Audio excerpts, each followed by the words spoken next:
IPL mini ஏலத்தில் நீங்கள் வியந்து போகும் அளவிற்கு அதிகமாகவும் குறைவாகவும் ஏலத்தில் எடுக்கப்பட்ட வீரர் யார் என்கிற கேள்விகளுக்கு மக்கள் குரல் பகுதியில் கிருஷ்ணகிரி மாவட்டம் ஒசூர் மக்கள் தெரிவித்த கருத்துக்களை தற்போது காணலாம். கேகேஆர்ல இருந்து ரசல் வந்துட்டு விலகிறனால அந்த இடத்துல ஒரு இடத்த பார்த்துட்டே இருந்தாங்க ஒரு பிளேயர்.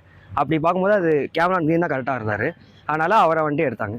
கேமரான் கிரீனையும் வந்துட்டு கேகேஆர் வந்துட்டு விடவே இல்லை. லாஸ்ட் வரைக்கும் சிஎஸ்கே ட்ரை பண்ணாங்க 25 வரைக்கும். ஆனால் லாஸ்ட்டில் வந்துட்டு கேகேஆர் எடுத்துகிட்டு போயிட்டாங்க.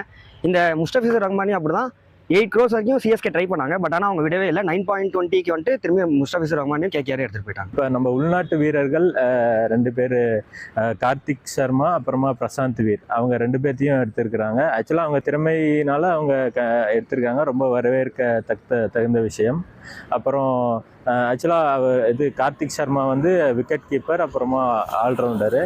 அப்புறம் பிரசாந்த் வீரும் ஒரு ஆல்ரவுண்டரு. அதனால அவங்கள வந்து 14 கோடிக்கு சிஎஸ்கே எடுத்திருக்காங்க. அன்கேப்டு பிளேயரா பிரசாந்த் வீரன் ஒருத்தர் வந்து சிஎஸ்கேக்கு எடுத்திருக்காங்க.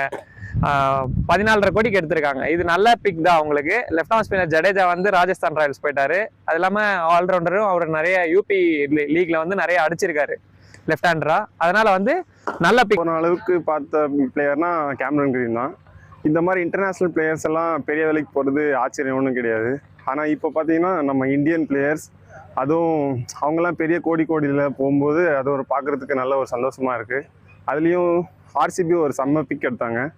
அவர் மங்கேஷ் யாதவ்னு சொல்லிட்டு ஒரு லெஃப்ட் ஆர்ம் ஆல்ரவுண்டர். அவர் செம்மையாக ஆடி இருக்காரு. அவர் நல்லா ஆடுவாருன்னு நாங்கள் எதிர்பார்க்குறோம்.